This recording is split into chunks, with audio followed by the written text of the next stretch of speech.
नमस्कार, मैं कोमल झा देश रोजाना के डिजिटल प्लेटफॉर्म पर एक फिल्म का नाम सामने आया और अचानक हर तरफ हंगामा शुरू हो गया।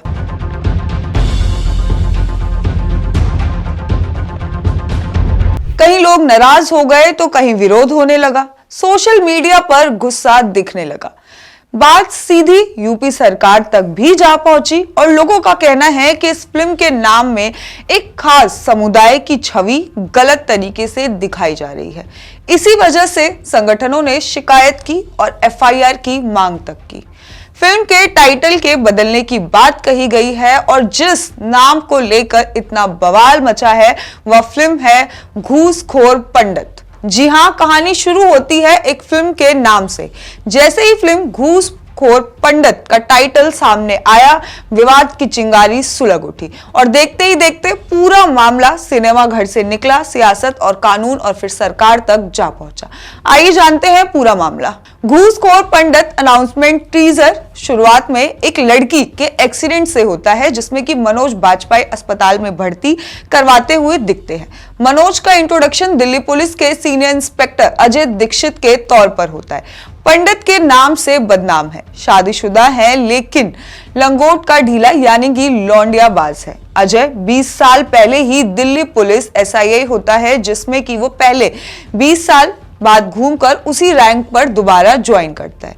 दरअसल फिल्म का जो टाइटल है जो हमारे सामने आता है, कुछ धार्मिक और सामाजिक संगठनों ने इसका कड़ा विरोध दर्ज कराया है। आरोप लगाया है कि पंडित जैसे सम्मानजनक शब्द को घूसखोर के साथ जोड़कर समुदाय को बदनाम किया जा रहा है। घूसखोर पंडित को लेकर अयोध्या के संत समाज में भी गहरा रोष देखने को मिला। संत ने फिल्म को ब्राह्मण समाज के खिलाफ बताया, इसके बहिष्कार की अपील तक की है। अयोध्या के हनुमानगढ़ी के संत डॉक्टर देवेशाचार्य जी ने महाराज जी ने कहा कि फिल्म का शीर्षक जो है ब्राह्मण समाज को बदनाम करने वाला है। उन्होंने कहा कि मनोज बाजपेयी स्वयं एक ब्राह्मण है, ऐसे में उन्हें इस तरह की भूमिका या फिल्म का हिस्सा बनने से पहले सोचना चाहिए था। ब्राह्मण समाज को लगातार टारगेट किया जा रहा है, ये वैश्विक साजिश का एक हिस्सा है। ब्राह्मण समाज हमेशा से सभी वर्गों को साथ लेकर चलने का काम करता है। ऐसी फिल्म का समाज में बहिष्कार होना चाहिए। और यहीं से फिल्म मेकिंग के प्रोसेस पर सवाल खड़े हो गए कि क्या टाइटल रखते समय समाज के असर को नजरअंदाज कर दिया गया? क्या विवाद से पहले कोई लीगल या फिर सेंसर लेवल की सलाह नहीं ली गई? और सबसे बड़ा सवाल कि क्या आज के दौर में कंटेंट से ज्यादा कंट्रोवर्सी मार्केटिंग पर हावी हो रही है, यानी कि मार्केटिंग के चलते क्या जानबूझकर कंट्रोवर्सी का सहारा लिया गया? और फिर यहीं से एंट्री भी होती है उत्तर प्रदेश सरकार की। जी हाँ, इस मामले को गंभीरता से देखते हुए यूपी सरकार ने साफ कर दिया है कि अगर किसी भी तरह की धार्मिक भावना आहत हुई है तो इस पर सख्त कार्रवाई की जाएगी। इसके बाद प्रशासन हरकत में आती है और फिल्म के टाइटल को लेकर एक एफआईआर दर्ज करने के निर्देश दे दिए जाते हैं। इसी के साथ इस मामले को लेकर अधिवक्ता विनीत जिंदल ने दिल्ली हाईकोर्ट में एक रिट याचिका दायर की है जिसमें कि फिल्म की रिलीज पर तत्काल रोक लगाने की मांग की गई है। याचिका में दावा किया गया कि टाइटल घूसखोर पंडित ब्राह्मण समुदाय की गरिमा, प्रतिष्ठा और भावनाओं को ठेस पहुंचाता है और जानबूझकर अपमानजनक बनाया गया। याचिकाकर्ता विनीत जिंदल ने बताया कि नेटफ्लिक्स पर इस फिल्म का प्रचार शुरू कर दिया गया है। पंडित शब्द को भ्रष्टाचार, रिश्वतखोरी और से जोड़कर पेश किया जा रहा है जो कि ब्राह्मण समुदाय के प्रति अपमानजनक और सांप्रदायिक रूप से उकसाने वाला है।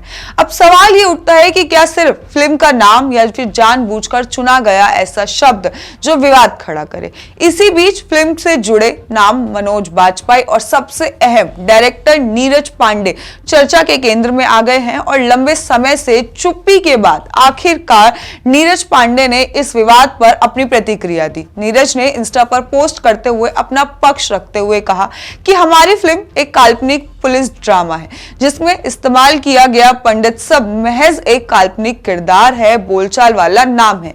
ये कहानी एक व्यक्ति के काम और उसके फैसलों पर फोकस करती है। ये किसी जाति, धर्म या समुदाय पर ना ही कमेंट करती है और ना ही उसे रिप्रेजेंट करती है।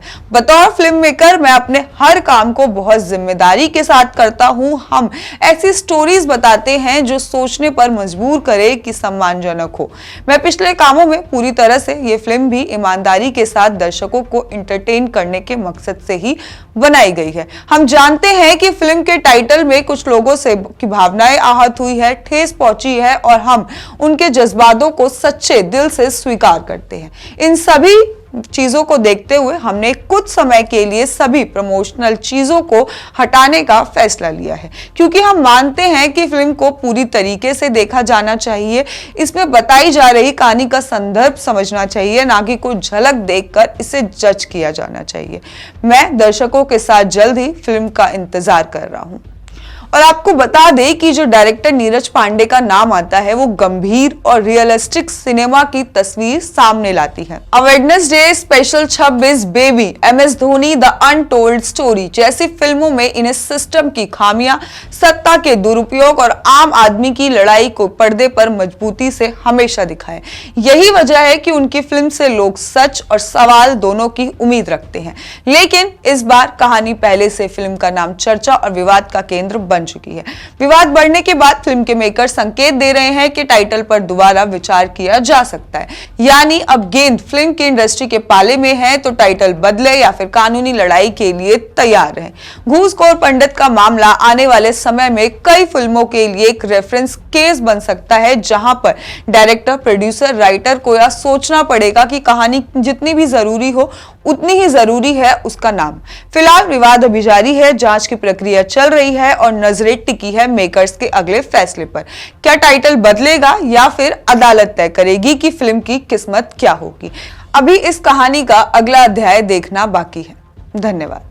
हमारे साथ जुड़े रहने के लिए सब्सक्राइब करें देश रोजाना के YouTube चैनल को और नई वीडियो की नोटिफिकेशन पाने के लिए बेल आइकन जरूर दबाएं। अगर आप ये वीडियो Facebook या Instagram पर देख रहे हैं तो पेज को लाइक और फॉलो जरूर करें और ज्यादा से ज्यादा शेयर करें।